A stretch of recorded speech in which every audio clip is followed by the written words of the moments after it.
Hola, ¿qué tal? ¿Cómo les va? Bienvenidos a la nueva edición de Hipertexto 23. Hoy estamos muy contentos por tener la presencia de Rudy, nada menos, a quien pasamos a presentar.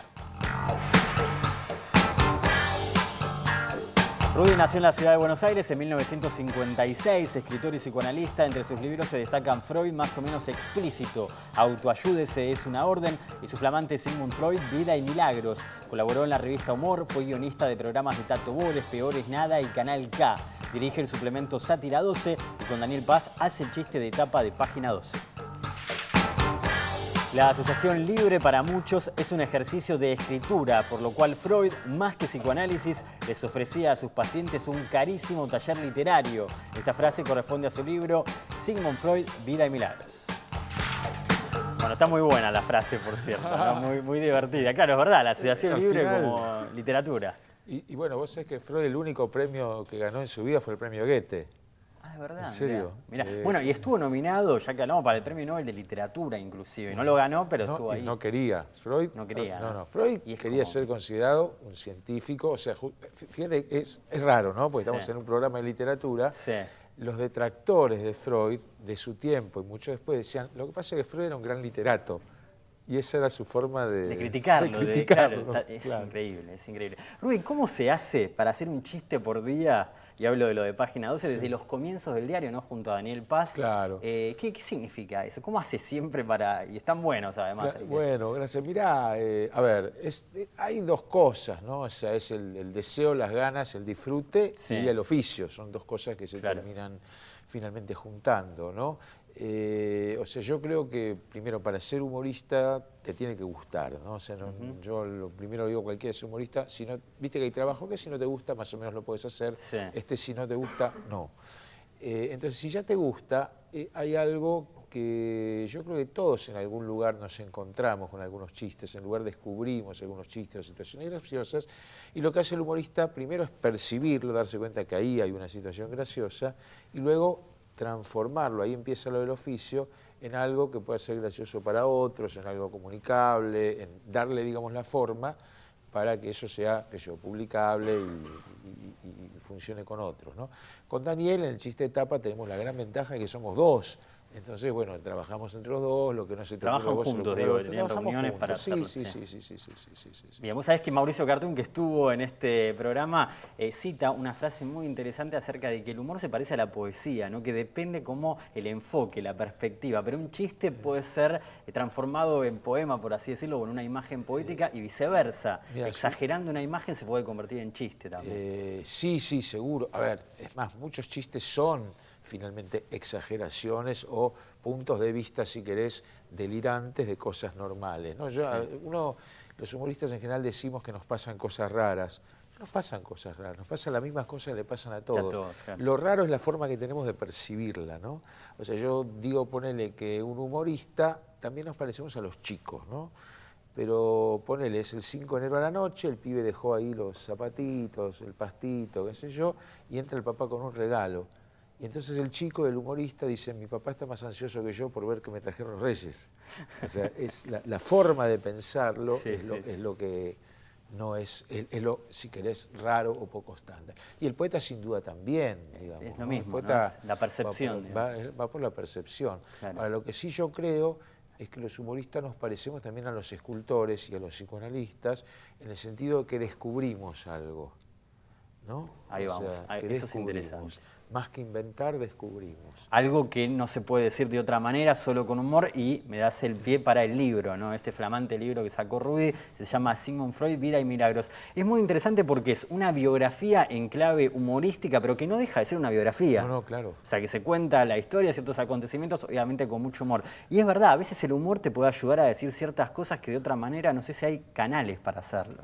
A mí no me saldría decirlo de otra forma. Capaz que, obviamente, a un poeta o un escultor, o después de salir. ¿Cómo fue ¿no? la idea del Mira, libro? la idea, o sea, yo desde hace muchos años, vos inclusive antes nombraste algún otro libro. Escribiste varios sobre. Escribí varios libros de humor sobre psicoanálisis, que en general tienen como protagonistas a psicoanalistas ficticios, ¿no? O sea, yo desde en 1986 creé, digamos, lo que era el movimiento Buffet-Freud, que son, viste, que son Carl Psyche, Manuel Freud, Traubengarten, Jean de Significant, digo, todos nombres inventados de psicoanalistas inventados, que hacen sus casos clínicos, sus discusiones, teorizan, todo por supuesto escrito por un humorista, escrito por mí, digamos. O sea, el humor sobre el psicoanálisis es algo que me gustó siempre, desde siempre. Me parece que en el psicoanálisis hay una fuente de humor increíble. Si vos pensás una sesión vista por un tercero, tiene que ser algo gracioso. Dice, a ver, este está ahí acostado. Nunca lo había pensado así. Ahora, si hubiera alguien que lo viera... ¿Qué pasa estos ahí? ¿Qué están haciendo? ¿De qué hablan?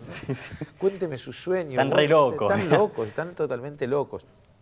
Entonces, yo, por supuesto, desde más adentro, porque bueno, tengo una amplia práctica en el psicoanálisis como paciente, básicamente. Sí. Ejerciste como psicoanalista, muy poco tiempo, pero muy poco tiempo. Y como paciente mucho tiempo. Sí, aún hoy. Aún hoy, sí, mucho. Demasiado tiempo como paciente. Nunca es demasiado, pero bueno, sí. Claro, sí. Y en el 2011, cuando Buffet-Freud de alguna forma cumple 25 años de existencia, después de haber participado, digo, varios libros, hubo foros virtuales, Buffet-Freud, todo un movimiento, se me ocurrió, como manera de festejar esos 25 años de Buffet-Freud, empecé a escribir un libro nuevo. Finalmente salieron varios libros nuevos, o sea, uno todo de preguntas, y el otro, que había empezado como un pequeño archivito, la biografía de Freud, algunos apuntes sobre la biografía de Freud. No, me empecé a entusiasmar, empecé a leer biografías, a estudiar más, qué sé yo, y la verdad que finalmente estuve prácticamente 3 años y medio metido con esto, hasta que ahora acá está. ¿Y encontraste algún dato, digo, de la vida de Freud que por ahí no fuera tan conocido, que te llamara a vos la atención, que vos no supieras?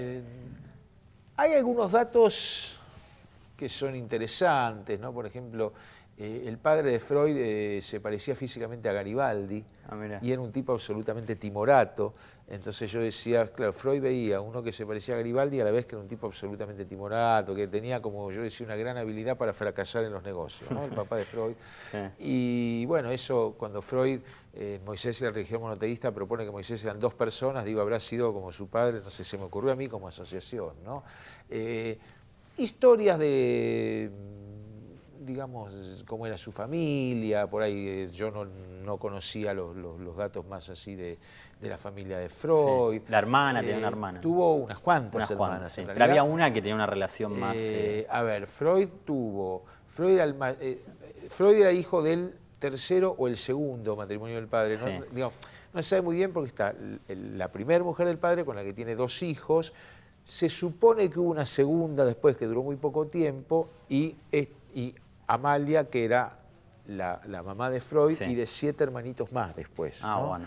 De los cuales, bueno, uno falleció muy rápidamente, que fue Freud era el primero, Sigmund era el primero. Sí. Después vino Julius, después vinieron 5 hermanas y el último de todos varón, Alexander, que una cosa me llamó la atención, que fue Sigmund Freud el que eligió el nombre de su hermanito más chico. Él tenía unos 10 años, sí. Mirá. Y parece que le puso Alexander por Alejandro Magno, claro. ¿No? Siendo el más chiquito, ¿no? Paradoja. Sí, un contraste, sí. Digamos, es una vida muy interesante, una vida que empieza muy pobre, o sea, el papá, te digo, gran habilidad para fracasar en los negocios, la madre pariendo chicos todo el tiempo durante 10 años. Freud contrató lo que muchos piensan no nació en Austria, nació en Freiberg, que es Checoslovaquia, bueno, mucha gente pero a los 3 años fueron a Viena. Claro. Yo ahí en el libro postulo que, bueno, para ser psicoanalista tenía que ir a Viena, entonces por eso lo mandaron. Era razonable que no estuviera en Freiberg, Checoslovaquia, sino en Viena, claro. Pues se fue toda Era un fracaso si quedaba como Checoslovaquia. Claro, ¿no? Entonces, y cómo la vida lo va llevando, ¿no? Lo va llevando a preguntarse cosas. Un dato que, por supuesto, muchos psicoanalistas conocen, pero a mí me resulta muy divertido, es, siendo Freud recién recibido de médico, durante 2 años se la pasó estudiando la sexualidad de las anguilas, por ejemplo. Sí, con ese dato yo me quedo porque lo meto por todos lados después, ¿no? O sea, digo que Freud se preguntaba qué quieren las mujeres y qué quieren las anguilas también, ¿no? O sea, digamos... Qué obsesión, la verdad es increíble, la verdad. Sí, a ver, la primera obsesión que él tenía era salir de pobre. Realmente, o sea, mucha de la cosa era, bueno, él, si bien un tipo muy lector, desde muy chico, muy querido por su mamá, muy en algún lugar privilegiado, digamos, respecto de sus hermanos, o sea, parece que habría 3 habitaciones, bueno, una era para los padres, una para el resto de los hermanos y otra para él, digamos, ¿no? O sea, había una cosa así, y esta cosa de este es el que estudia, el que va a ser doctor, ¿no? Como una cosa de privilegios, como mucha apuesta, ¿no? A lo que iba a ser este chico. Y lo marcó eso. Y supongo que sí, digamos, claro, ¿no? Como yo suelo decir por ahí, antes de Freud era muy difícil conseguir psicoanalista, entonces... Rudy, ¿sabés qué pensaba? Y está muy bueno que lo respondas vos, ¿no? Viste que últimamente se suele decir que el humor está en todos lados, en los noticieros, en los programas deportivos, y por ahí no hay tantos programas de humor, paradójicamente, propiamente dichos. ¿Cuál es tu visión con respecto a esto? ¿A qué responde? Digo, como que ya el humor se volvió algo mucho más transversal, que recorre diferentes ámbitos. Sí. La verdad que no lo sé. Sí sé que hay como momentos diferentes. Suponete, había un momento donde el humor estaba básicamente en las revistas, ¿no? O sea, había muchas revistas de humor. De golpe, pero digo humor, digo Tío Landrú, digo Tía Vicenta, Satiricón, Mengano, Chaupinela. Muchísimo. No todas coincidiendo, pero entre la década del 60 y 70 circularon todas estas revistas, ¿no? Luego hay un pasaje inclusive... Bueno, en los diarios siempre había, pero en los diarios lo que había muy poco, había algunos antecedentes, pero muy poco, que era humor de actualidad. O sea, de golpe, lo que era típico del diario era esa página donde había un humor, los chistes esos inclusive muchas veces importados, que se podían publicar hoy o dentro de 50 años. Era lo mismo. Era lo mismo. Sí, ¿no? sí, es verdad. Y empieza a haber más humor de actualidad, de la década del 70, con la llegada de la democracia también y un poquito después más humor político, también en la tele. Y finalmente, no sé, parece como si se hubiera mezclado todo por algún fenómeno que yo desconozco, pero como que hay humor en todas partes. Quizás tenga que ver con que el humor alivia, ¿no? Con que el humor en general te hace bien, con que el humor...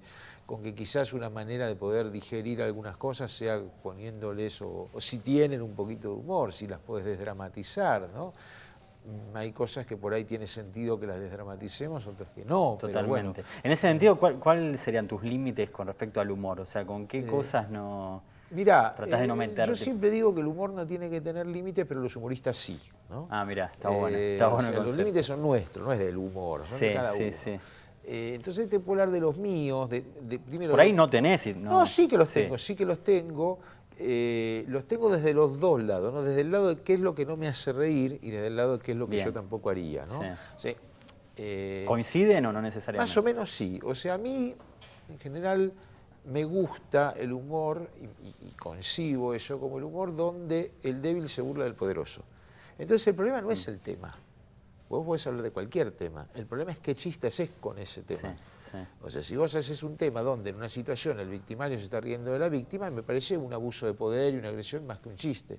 Ahora, si en ese lugar te aparece, pues no siempre aparece, no siempre puede aparecer, un lugar donde la víctima se puede llegar a reír del victimario, donde la víctima puede levantar la cabeza, si de verdad, si no traspasás con esto los límites de cierto respeto, si no te estás burlando de la víctima en esa situación, está bueno para mí hacerlo, ¿no? O sea, el límite sería ese, ¿no? Sería el no reírme de las víctimas en una situación, sería reírme en general del poderoso más que del débil, a como yo lo veo, reírme más de lo que alguien hace o dice que de lo que alguien puede ser, o sea, no...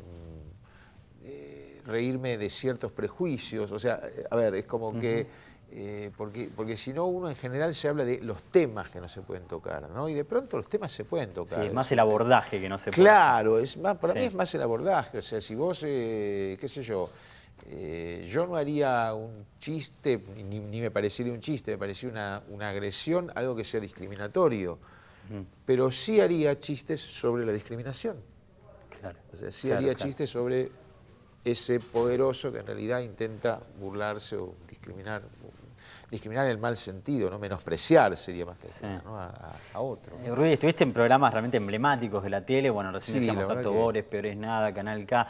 ¿Cómo fue esas experiencias, digamos, en el momento, ¿no? Porque era momentos bueno, mirá, por orden de aparición, Tato, wow, ¿no? A ver, Tato era casi un ídolo de la infancia. Quiero decir, cuando empieza Tato, yo era un niño muy chico, no entendía nada, porque tenía 3 años, que voy a entender del humor político, ¿no?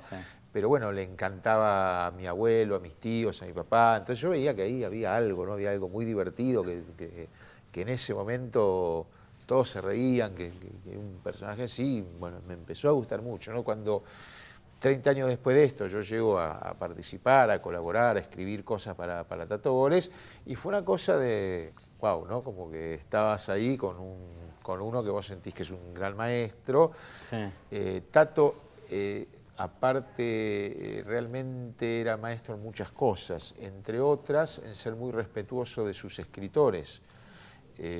O sea, Tato te podía discutir algo a muerte, pero una vez que lo aprobaba, una vez que le gustaba, lo decía, y vos escuchabas lo que habías escrito, lo podías escuchar, digamos, ¿no?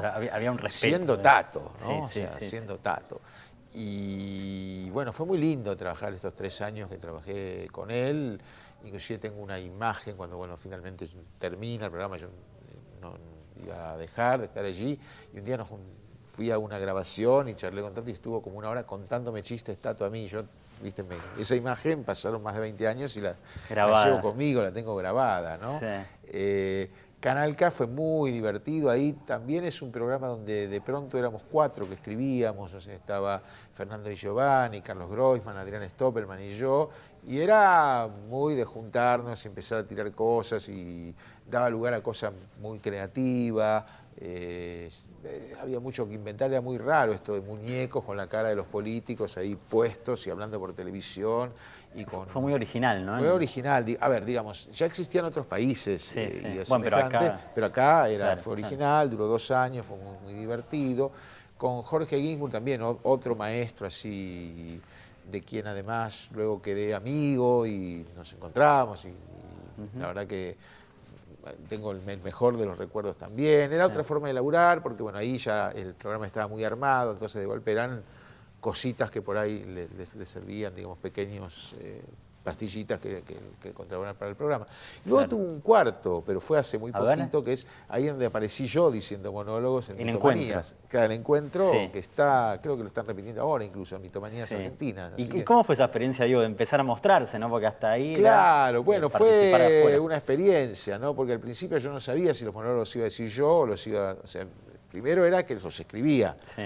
Y finalmente llegamos al acuerdo de que también los diga yo. A ver, como yo ya hace 7 años que estoy diciendo monólogos en público, venía, digamos, no era la cosa, es la primera vez que voy a aparecer, nunca nadie me vio así. En la tele sí, pero digo, estoy acostumbrado a hablar en público, hablarle a un público que me está mirando, digamos, ¿no?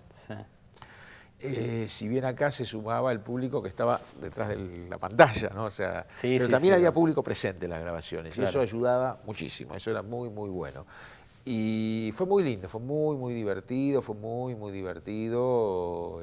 La verdad que fue una experiencia, todo lo que pasó con ese programa, todo digamos, el trato, los encuentros, cada uno de los que estaban ahí fue... Bueno, y lo podemos ver ahora, digamos, está... Y mira, se terminaron de dar hace poquito los 8 programas y entendí que los estaban empezando a dar de vuelta, así que... Rudy, muchísimas gracias por haber estado en Hipertexto 23. Un gustazo estar acá. Felicitaciones y bueno, recomendamos el libro Sigmund Freud, Vida y Milagros, la biografía en clave de humor sobre Sigmund Freud de Gran Rudy. Muchas gracias por estar de otro lado, nos reencontramos la semana que viene.